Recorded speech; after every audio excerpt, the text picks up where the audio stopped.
have no idea how Creality are able to sell the Falcon 1 for under 400 quid. And listen, if you're a creative person and you haven't dabbled with lasers yet, you really need to. Lasers are some of the easiest ways to make unique and useful things. Fun projects with your kids. Check. Excellent gift ideas. Check. Cheeky little hustle that can make you a few hundred quid on the side. Check. Every time I get stuck into a laser project, I realise just how much fun being creative really is. And so in this video, I'm going to show you some of the fun things me and my family made on the A1 laser. And let me just say right at the top, if you're looking for a laser for your workshop, let me just stop you right there and say, for the money, there is nothing better on the market right now. Obviously, though, it's not perfect. There are some major flaws, particularly if you're looking to scale in any way. But for a home user, it's pretty good. Let's get into it. Unboxing is remarkably boring, which is the highest compliment I can give it. Everything is packed inside the machine, buried in dense foam, and arrives exactly as intended, which is lucky if you're unlucky enough to have a courier with a grudge. Setup follows the same sensible approach. There's no assembly here. You lift the machine out of the box, plug in the connectors, power, USB-C, hook up the air assist to the Creality air pump and connect the extractor to the unit 2. Hello, Editor James here. Just a little note to say that the extractor I'm showing here is not included in the original video. It's an optional extra. I'm going to talk about that a little bit later in the video though. And it's ready to go. Basically is as close to plug and play as a diode laser realistically gets. It's certainly the best I've ever used. Once it's unboxed and connected to a computer, you select Falcon A1 from the device list. The software auto configures everything without fuss, and then you select a job, choose a material, press go. It works. So first impressions, unfortunately, if you came here looking for drama, there isn't any. I really like it. This is a really well put together laser. It looks great. The construction's solid. I think it might be one of the best products Creality has ever made. And I say that as someone who's been using and loving the Falcon 2 Pro now for over a year. In fact, I'll probably switch back to using the Falcon 2 Pro, and I'll talk a little bit as to why that is at the end of the video. So a quick rundown of the laser itself. The frame is metal and actually smooth to the touch. The plastic panels are solid, durable, clip in place with magnets that feel like they were chosen on purpose. Nothing moves that shouldn't, which feels like it's worth celebrating. And having both a top and front opening makes loading material straightforward. I'm also a big fan of the safety features, which are hard baked into this laser, and so they should be. Lasers are dangerous, folks. You shouldn't really be using them in your house despite the fact that they're marketed as such. Thankfully though, Creality do some of those precautions for you. There's a proper kill switch. It's easy to reach and it's just on the side of the laser. There's a child lock, which means the laser can't turn on if the key's turned off. There's active extraction. There's an automatic cutoff if you open the machine mid-job to protect your eyes. And the entire unit is certified Class 1, which means it's rated as genuinely safe to use. I would still recommend wearing a decent pair of safety glasses too while you're using this unit though, because while the laser's cheap, your eyes certainly are not. Anyway, for the first test, I decided to keep things deliberately simple. I took one of the supplied basswood sheets, a preset from the Falcon design space, and hit start. No tweaks, no calibration adjustments, just wanted to see how the laser behaved straight out of the box. And the results, as you can see, are pretty good. Except if you look a bit up closer, it's slightly off center, which means I wasn't able to line it up as well as I thought so. And the lettering at the bottom, why is it engraved the cutouts on the Y and the A but nowhere else? I possibly toggled something when cutting without realizing, but I don't think I did, which is disappointing, but I'm gonna chalk this down to rookie errors. Hello, editor me again. Just want to say a quick note about the software here. Normally when using lasers, I would use a piece of software called Lightburn. Lightburn costs £90 a year to buy the license for. I don't need to do that here. I'm using Falcon Design Space, which is free. You just download it from the Creality website and away you go. However, slight downside to that, while the software is designed to be intuitive, it's not quite as intuitive, or at least I didn't find it quite as intuitive as it claims to be. I found there were lots of features I was expecting missing or hidden behind submenus, or just the whole software looks very pretty, but I don't know, you just got to work your way around it like all new pieces of software. Basically, I hate learning new pieces of software, and now I have to. But there can be no denying that the basic performance of this laser is very, very good. That shouldn't be a surprise though, because the hardware has been really thought out as well. If you open the top of the lid, you get a good example of this, because this is where things get interesting. It's a Core XY style laser, which is absolutely standard, but Creality keep both stepper motors tucked away at the back of the machine. That means there's no heavy motors strapped to the top of the gantry, which should lead to smoother cuts and less wear and tear on parts as they get flung around at high speed, all of which leads to better laser engraving accuracy, which is certainly something I saw, which strongly suggests that this laser was designed by people who actually use lasers and know what they're talking about. Great sign. Now I want to move away from pre-done examples and move on to a real-world project. One thing I love about lasers is just how easy they are to use and how I can sort of use them to make really engaging tactile things with my family. When I told my kids I had to review another laser, they initially rolled their eyes, but then very quickly said, "Oh, Dad, can we make some door signs for our bedroom?" Great idea, I said. The eldest wanted a Studio Ghibli-themed door sign. The little one wanted animals. In both cases, I was able to head online, grab some images and relevant fonts, and make something pretty cool in Photoshop. You do need to make sure there's no floating parts when you're just grabbing images like this, but you can just join them together with the pen tool and the whole thing works really nicely. Once you've done that, export them as a JPEG, drag them into Design Studio, trace the image, move the little slider to make sure their trace is accurate to the thing you actually want to cut, and then drag that trace onto your workspace. At that point, that's it, you're ready to cut. All you need to do then is load the right material in. And this was a weird little oddity actually. Normally I would cut MDF.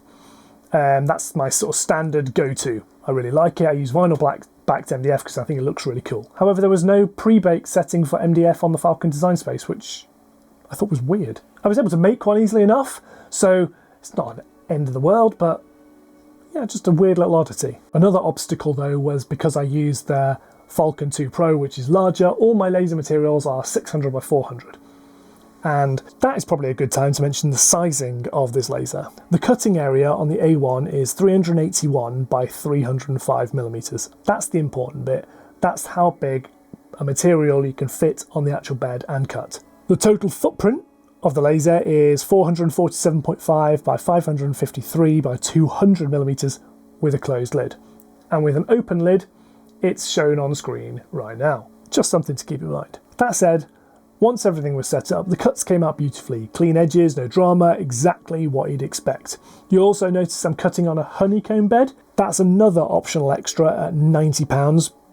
You don't need it, but if you don't have it, you'll be cutting straight on the deck, and then what you'll end up having to do is wiping down all your cuts to remove all the resin and all the charred edges, so you just won't get the same clean finish, and it'll take you a little bit longer at the end of each cut. Your choice. You can also invest a little bit less money in a off-brand honeycomb. It'll do exactly the same job. For myself, I always recommend people buy honeycombs. I think they're really useful. Next up, I use the material settings built into the laser to cut some green acrylic.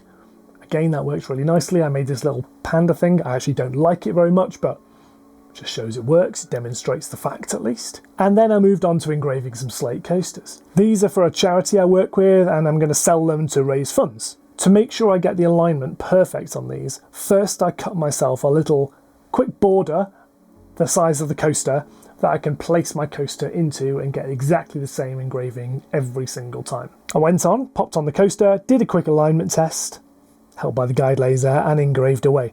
My first result was actually not exactly what I wanted, so I ended up having to go back to the logo I was engraving and putting a white border on everything, and then I was able to crank them out on repeat from there. The results were, as you can see, excellent. So let's wrap this up. After spending a decent amount of time with the Falcon A1, I can say it's really impressed me. Hopefully that's obvious through this whole video. The build quality feels solid, the enclosure is durable, and the safety features make it really easy to recommend to people who haven't necessarily used lasers before. It's quiet, it's easy to set up, and once I pushed through the software quirks, the software itself was excellent, and if I'm being fair, quite intuitive too. Honestly, it's more than decent, and it makes Lightburn feel even more archaic than it actually is. And importantly, it's free, not £90 a year. And of course, when you're ready to move on, if you're ready to move on, you can always pay the Lightburn license and then shift over to that. No drama. The A1 though is not without flaws, and the biggest one for me is its build size. I really felt limited by the 380 by 305 mil build volume. Partly that's because I had to cut down all my existing materials, but partly I just occasionally wanted to make multiples of things, and I couldn't. So I just ended up cutting one at a time or engraving 2 or 3 things at a time, and that's just a bit tedious if you're trying to produce stuff on batch. But for small hobby projects, again, which is what most users I think who are going to buy this machine are going to be doing, then yeah, it's pretty good, and I'm just being, well, first world problem-y, you know? I think the other thing that really disappointed me was the camera.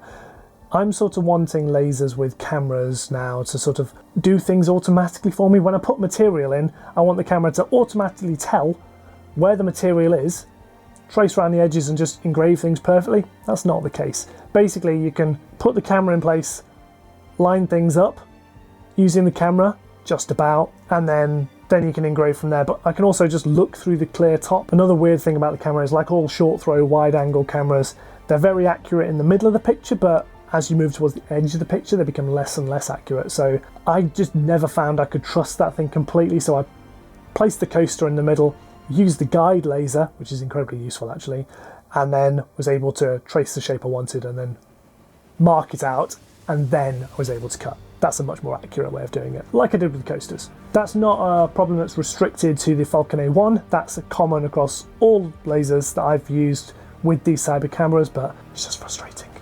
Actually, back to that software again. Another thing I really dislike about the Falcon Design Space is the fact that all of these free, I suppose, platforms are just ramming designs down your throat. They all have a design space and a maker space built into them. I don't really want that, to be honest with you.